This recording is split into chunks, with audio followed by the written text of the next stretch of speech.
Hello बेटा, good morning.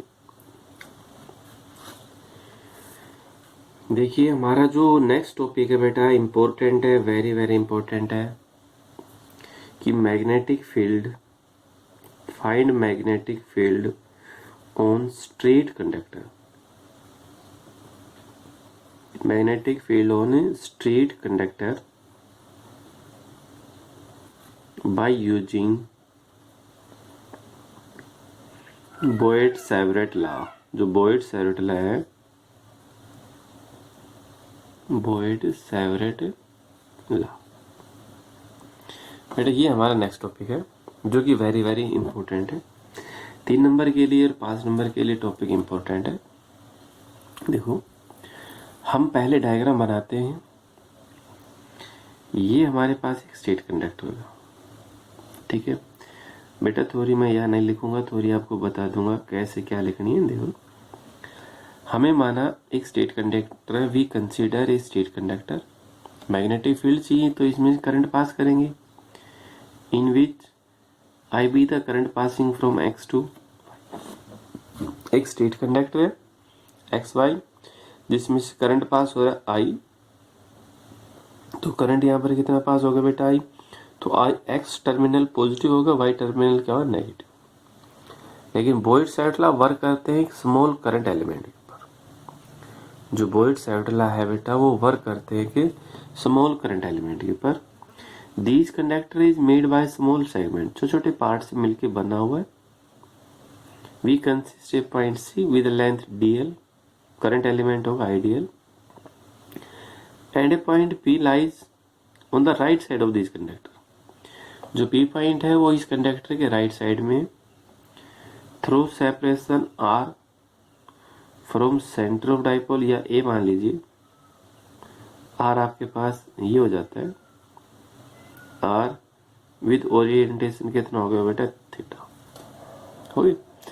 तो अगर P पॉइंट राइट में माना है तो मैग्नेटिक फील्ड की डायरेक्शन कहाँ होगी, इनवर्ड। सिर्फ पॉइंट का फर्क है। अपनी मुट्ठी भींच के देखना कहाँ जा रही, अंदर। ये P पॉइंट है। और अगर P पॉइंट यहाँ होता तो कहाँ आता, बाहर की तरफ, आउटवर्ड में आता। P पॉइंट आप इस तरफ भी मान सकते हो, मर्जी आपकी। लेकिन जहां पर अगर माने उसकी सिर्फ डायरेक्शन चेंज हो जाएगी, बाकी कोई फर्क नहीं।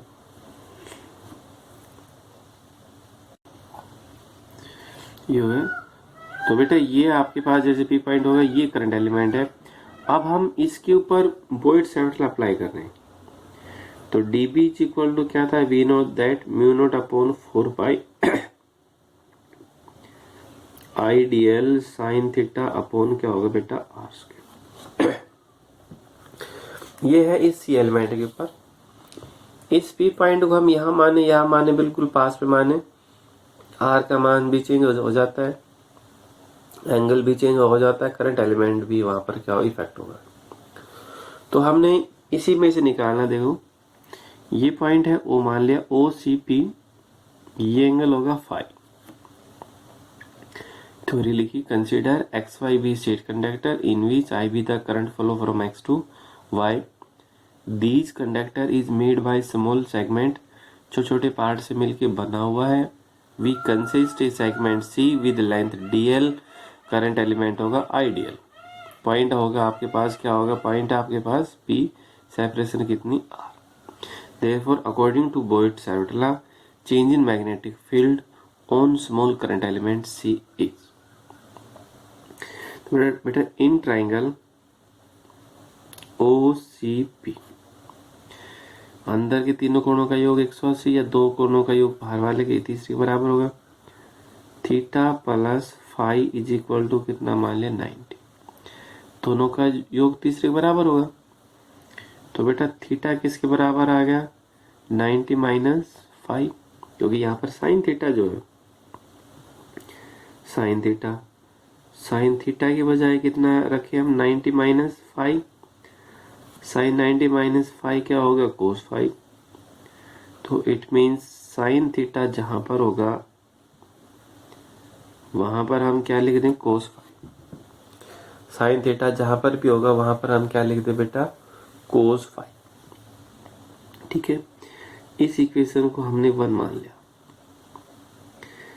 फिर in triangle O C P, फिर से उसी ट्राइंगल में देखते हैं ओ सी और पी के अंदर देखते हैं।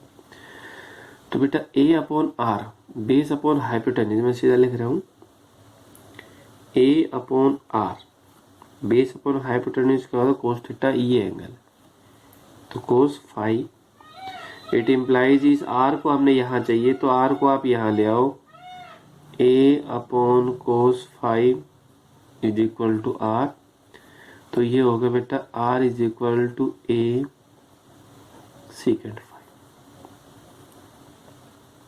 ठीक है, क्योंकि ट्राइंगल ओसीपी के अंदर हमें देखा बेस अपॉन हाइपोटेन्यूज, तो आर का मान हमें यहाँ निकाल लिया, 1 अपॉन कोसिकेंट क्या होता है सीकेंड होता। ठीक है, अब बेटा ओ से लेके सी तक हमें मान लिया, ओ से लेके सी तक कितना मान लिया, तो इन triangle OCP L upon A बेटा परपेंडिकुलर अपॉन बेस ये होता है टेंजेंट ऑफ फाइव, किसके बराबर होगा, tangent of five.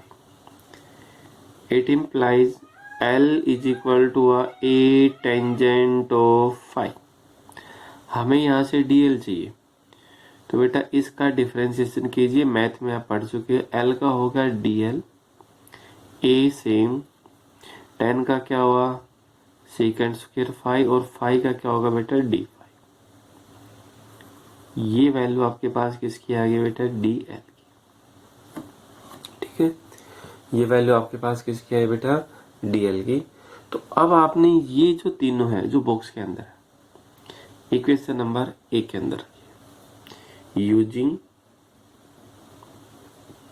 In equation one, तो it implies D B is equal to क्या हुआ mu not upon 4 pi I, D L की बजाय हम क्या रखें ए सीकेंड स्क्वायर फाइव और डी फाइव, तो साइन थीटा की बजाय क्या रखे बेटा कोस फाइव, क्योंकि ये रहा, और आर स्क्वायर क्या होगा a square secant square five. ठीक है, तो बेटा कैंसिल जो होगा कैंसिल कीजिए, D B mu not upon 4 pi I, a square से ए कैंसिल हो गया, अपॉन में बच गया ए सीकेंड से सीकेंड कैंसिल, और क्या बचा बेटा कोस फाइव और डी फाइव। ठीक है, देयरफॉर टोटल मैग्नेटिक फील्ड, जो टोटल मैग्नेटिक फील्ड, तो बेटा इसका इंटीग्रेशन करते हैं हम डी बी, इसका भी mu not upon 4 pi I D L cos five D five upon कितना हो गया आर स्क्वायर, हो गई mu not upon 4 pi I D L cos five D five upon कितना हो गया बेटा आर स्क्वायर। ठीक है, देखो बेटा इसकी यहां से यहां तक करेंगे तो ये सारा एंगल कितना होगा बेटा 5 1, और ये सारा एंगल कितना होगा बेटा 5 2। ठीक है, तो इंटीग्रेशन किया -5 1 से ये 5 2, ओरिजिन है ऊपर पॉजिटिव क्वाड्रेंट मानते, यहाँ नेगेटिव क्वाड्रेंट मानते। ओके, यहाँ ऑल पॉजिटिव और यहाँ पर क्या होगा ये होगा नेगेटिव। तो बेटा ये तो आ गया चेंज इन मैग्नेटिक फील्ड आपके पास B mu not upon 4 pi I, sorry इसमें बेटा डीएल की वैल्यू हम रख चुके थे, यहाँ नहीं आएगा, और यहाँ पर सिर्फ क्या बचा आपके पास ए बचेगा, आई अपॉन ए बाहर कोस फाइव और डी फाइव, ये वो बेटा -5 1 से लेके 5 2 तक। ठीक है, देखो तो बी आपके पास हुई mu not upon 4 pi I upon A integration cos phi D phi minus phi 1 से लेके फाई 2 तक।